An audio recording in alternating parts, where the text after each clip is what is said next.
Next మేమే గెలవబోతున్నాం అని చెప్పి పెట్టుబడిదారులను కన్ఫ్యూజ్ చేయడానికి వాళ్ళ ప్రయత్నం మేమే గెలవబోతున్నాం అని చెప్తున్నారు. లేదా ఓటర్లను కన్ఫ్యూజ్ చేయడానికి వాళ్ళు కన్ఫ్యూజ్ అయ్యారు. వాళ్ళకి ఇంకా రియాలిటీకి దూరంగా ఉన్నారు. అరే సొంత కార్యకర్తలనే కలవాడండి, వాళ్ళు నాకు లెక్చర్లు బిగ్ పెట్టలేరు. వాళ్ళ సొంత కార్యకర్తలు కలిసడానికి టైం లేదండి. అధికారంలో ఉన్నప్పుడు టైం ఉండదు, ప్రతిపక్షంలో ఉన్నప్పుడు ఆయన బిజీ. ఆయన ఎప్పుడు ఆయన సొంత కార్యకర్తలను కలవాడు సార్. ఆయన సొంత నియోజకవర్గం వెళ్తేనే సరే కలవాడు ఆయన. ఇంకా ఆయన మాట్లాడడానికి ఏముంది? ఎక్కడ చేశాడండి? ఎన్నిసార్లు చేశాడండి? మళ్ళా అది మొదలు పెట్టారని మీరు ఎట్లా అట్లా ఇస్తారు బ్లాంకెట్ స్టేట్మెంట్? ఎన్ని రోజులు చేశాడు? ఓపిక ఎక్కడుంది ఆయన? కూర్చుని అందరూ కనుక్కొని సమస్యలు పరిష్కరించడానికి. నిజంగానే అంత ఓపిక ఉంటే ఎందుకు ఇక్కడ మంగళగిరి నియోజకవర్గంలో ఆయన సమస్య పరిష్కరించలా? 5 సంవత్సరాలు ముఖ్యమంత్రిగా ఉన్నారు కదా, ఎందుకు చేయలేదు ఆయన? ఆయన ఇంటి కోసం పేదలు తీస్తాడు. ఆ రోడ్ విస్తరణ పెద్ద రోడ్ వేసుకున్నాక పేదల్లో ఇల్లు అంతా కొట్టేశాడు కదా, నైట్ కొట్టేశాడు. మళ్ళా అలాంటి ప్రభుత్వం మాది కాదు. ప్రజా ప్రభుత్వం, పేదలకు అండగా నిలబడే ప్రభుత్వం ఎన్డీఏ ప్రభుత్వం. పాస్టర్ ప్రవీణ్ మరణానికి సంబంధించి కుటుంబ సభ్యులు ప్రభుత్వ విచారణ మీద నమ్మకం వ్యక్తం చేస్తున్నా కొందరు రాజకీయ ముసుగులో దీన్ని ఒక వివాదం చేద్దామని వస్తారు. దీన్ని ఎలా కంట్రోల్ చేస్తారు? నేను గతంలో కూడా చెప్పాను, మాతో ధీటుగా పోటీ పడలేక కుల మత ప్రాంత విభేదాలు రెచ్చగొట్టి రాజకీయ లబ్ధి పొందాలనేది వైకాపా లక్ష్యం. దాంట్లో మీకు ఎలాంటి సందేహం అవసరం లేదు. పాస్టర్ ప్రవీణ్దే కాదు, ముందు కూడా ఇలాంటి అనేక డ్రామాలు వాళ్ళు చేస్తారు. ప్రజలందరూ అప్రమత్తంగా ఉండాలి. అనేక డ్రామాలు చేస్తారు. ఇప్పుడు ప్రభుత్వం ప్రతి ఇష్యూని సీరియస్ గా తీసుకుంటుంది, దర్యాప్తు చేస్తుంది. ఒకవేళ ఎవరైనా తప్పు చేస్తే వాళ్ళు వదిలిపెట్టే ప్రసక్తి ఉండదు ఈ ప్రభుత్వంలో. ఎవరైనా ఉన్నాయి, టీడీపీ వాళ్ళు అవ్వచ్చు, వైకాపా వాళ్ళు అవ్వచ్చు, జనసేన వాళ్ళు అవ్వచ్చు, బీజేపీ వాళ్ళు అవ్వచ్చు, ఎవరిని అవ్వచ్చు. ఎవరిని వదిలిపెట్టదు. తప్పు చేస్తున్న మటుకు ఎవరిని వదిలిపెట్టదు ఈ ప్రభుత్వం.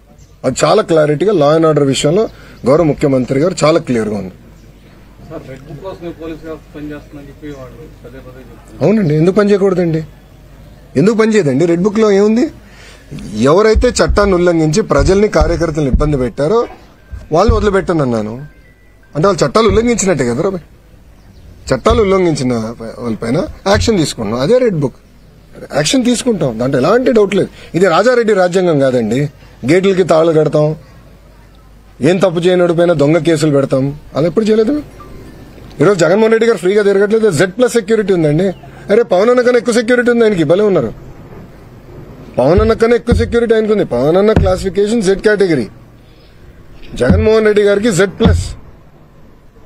ప్రభుత్వమే బుల్లెట్ ప్రూఫ్ వాహనం ఇచ్చి, ఆయన ఆంధ్ర రాష్ట్రంలో ఎక్కడ తిరిగినా ప్రభుత్వమే బుల్లెట్ ప్రూఫ్ వాహనం ఇచ్చి వెళ్ళిస్తుంది.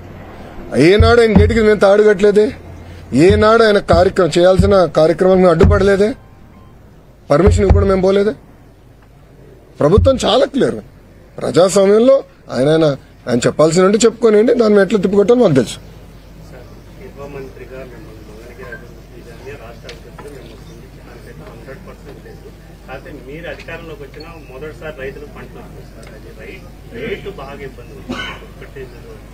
అన్న ఇప్పుడు మీరు చూస్తే వరి తీసుకుంటే, వరి విషయంకి వస్తే ఒక్క నిమిషం పూర్తి చేయను.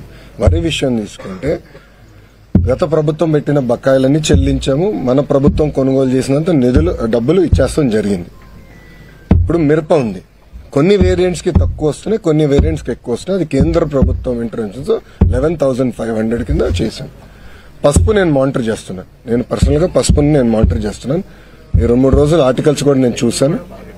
అది నేను మొత్తం మానిటర్ చేస్తున్నామా.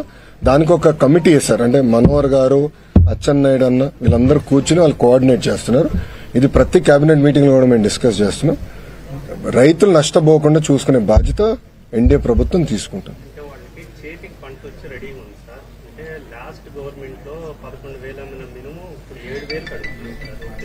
అమ్మా ఇప్పుడు ఏమైందంటే అది మార్కెట్ ఫ్యాక్టర్, ప్రభుత్వాలు కాదు, అది మార్కెట్. అంటే పంట ఎక్కువ వచ్చిన తర్వాత ఏమైందంటే దానివల్ల ధరలు పడిపోతున్నాయి. సో దాన్ని స్టెబిలైజ్ చేయాల్సిన బాధ్యత ఎన్డీఏ ప్రభుత్వం అయింది. అది తప్పనిసరిగా మేము చేస్తాం, దాంట్లో ఎలాంటి డౌట్ లేదు. ప్రైస్ చెప్తాం. మంచి రోజులు చూసుకుని చేయాలి కదండి. సో ఒక్కొక్కటి చేసుకుంటూ వెళ్తున్నాం. త్వరలో దానికి శంకుస్థాపన వేస్తాం. 100% చేస్తాం. ఓకేనా? కొంచెం కేబినెట్ మీటింగ్ ఉంది, నాకు కొంచెం బయలుదేరుతాను. ఆల్రెడీ పర్మిషన్ లో ఉన్నానమ్మా. హెడ్ మాస్టర్ దగ్గర పర్మిషన్ తీసుకున్నట్టు నేను బాబు గారి దగ్గర పర్మిషన్ తీసుకున్నాను. ఎందుకంటే మంచి ముహూర్తం అన్నది, పవిత్రమైన కార్యక్రమం. నేను ఉంటా. ఇది